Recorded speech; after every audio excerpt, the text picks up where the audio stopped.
that has to do with graphing linear equations and functions. But so pretty much everything for the next 2 months of your life, ready, Evan, is going to happen on this thing right here, okay? And it's not just called a graph. So we're going to go back to 4th grade style when we first learned about all of this.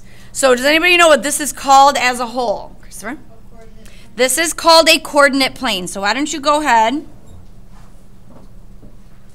and label our notes that we are kind of just going to play around with the coordinate plane again. Coordinate plane has lots of vocab in it. So how do you make a coordinate plane? It's made up of an X and Y. What are these called? Axes. So you can use some different colors if you want. So this is called your Y-axis, Y to the sky, right? This is called your X-axis. At what point do the X-axis and the Y-axis meet? It's called the what, Connor? The origin. So go ahead and put a little, a little mark there and point to that. When when your two axes meet, they form 4. What are these called? Quadrants, right? So a quadrant, the prefix quad means 4. Does anybody know how to number them? Because you have 4 quadrants, and we start in the upper right with quadrant 1. And they usually use Roman numerals. Okay, so this is quadrant 1. And then which direction do we go to number them? To the left. And that's called counterclockwise, correct? So it kind of looks like a C here. So this is quadrant 2. And then we're going to go down here to quadrant 3. And then this last one is quadrant 4, which we use with an I and a V. So right now I need you to know the term coordinate plane is made up of 2 axes that meet at the origin and form 4 quadrants, and how they are numbered right now, okay? And so now we're just going to kind of play around a little bit and refresh our memory with what some of these ordered pairs are. And so, and another, let's go up here and do another word right here. This is an ordered pair, okay? An ordered pair consists of your X value and your Y value, correct?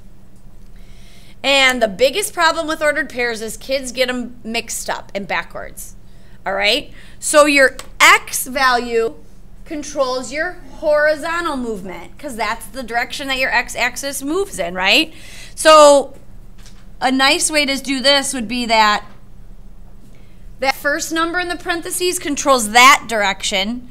The second number in the parentheses controls your vertical movement. How do I know whether to go left or right? Right. If the number in your X spot is positive, you'll move to the right. If it's negative, you'll move to the left. Okay? Because positive means right, negative means left. So then my Y, when would I move up? If the Y value was positive, and I'd move down if it's negative. That looks confusing. Let's actually see what that looks like in terms of some ordered pairs. But before we do that, let's just kind of say to get to quadrant 1, we do right and up, correct? So we're going to say that quadrant 1 is our positive, positive quadrant. And that makes a lot of sense. Like when I've given you homework problems before, do you recognize that graph? This is only quadrant 1. So like, for example, only using quadrant 1 would be when like we're talking about time versus distance, right? Because do I need to go to the left for time? Can you have negative time? No. Can you have negative distance? No. So there are certain problems that only quadrant 1 is applicable, if that makes sense, okay? Because it's our only positive quadrant. Starting from the origin, to get to quadrant 2, I need to go left and then up. Good. So you're going to go left, which is negative, and then up, which is positive. So quadrant 2 is your negative positive. And after we're done with this, I don't want you memorizing it. Oh, is that the negative positive one or the positive negative one? Just stop and think about it, okay?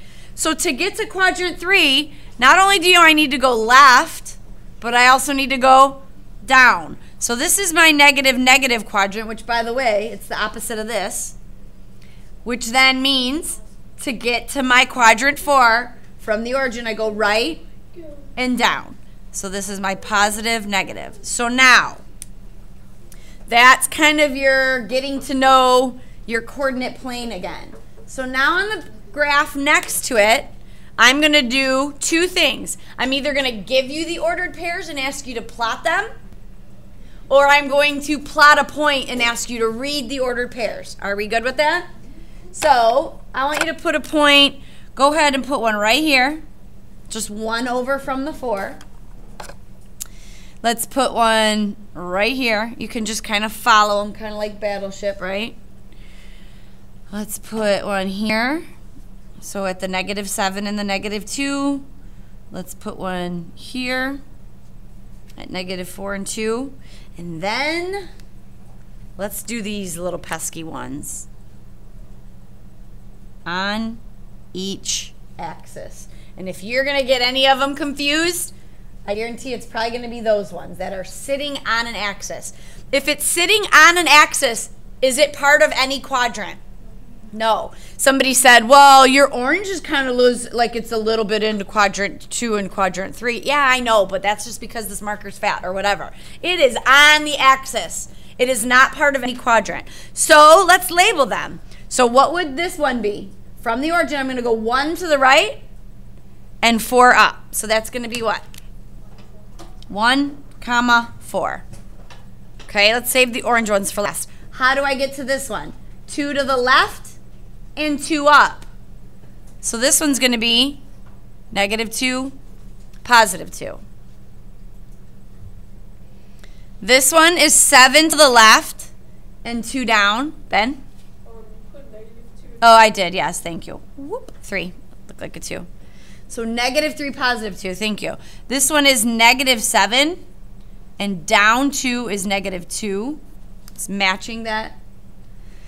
And 2 to the right, 4 down is 2 to the right, but 4 down. Okay, so now let's look at the ones on our axes.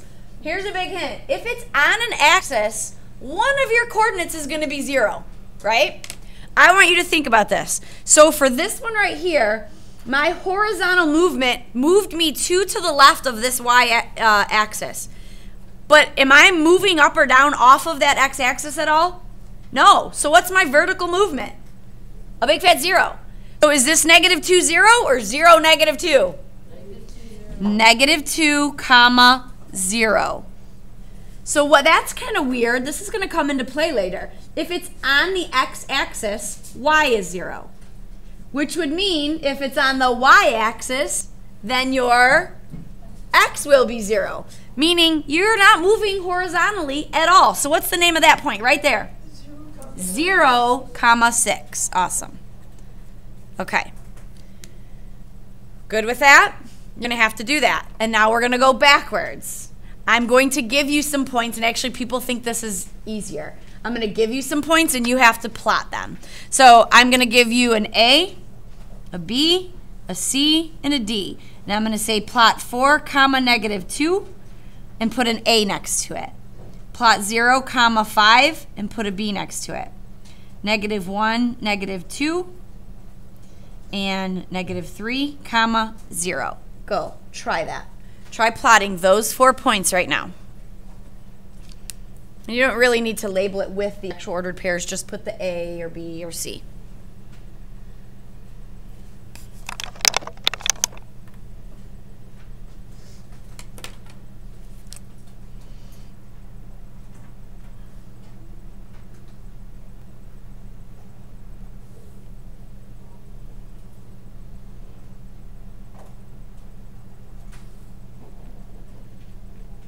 Look up as you need to.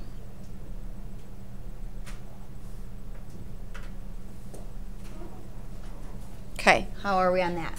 Easy? Okay.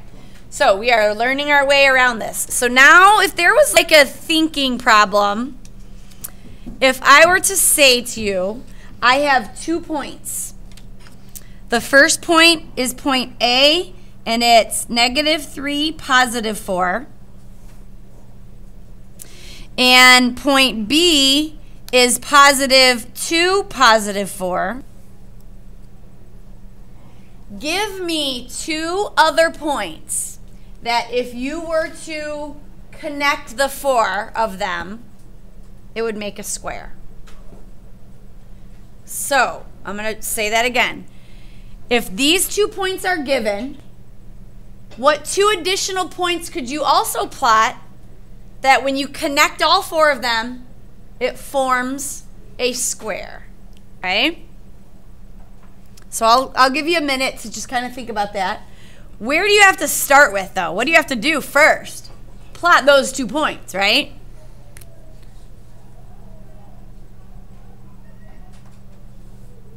Oops, oh, sorry, that's 2. So negative, I keep getting my 2's and my 3's backwards today. Negative 3, positive 4 goes here. 2, positive 4 goes here. Walk me through my next step. I have to figure out what, Dominic? How many are in between? Yep, so how many are in between, meaning what is the side length? So I'm here and I went 1, 2, 3, 4, 5. So each side length has to be 5, which means from here you have to decide, is your square going up or opening down? Is this the top of your square or the bottom? I don't care.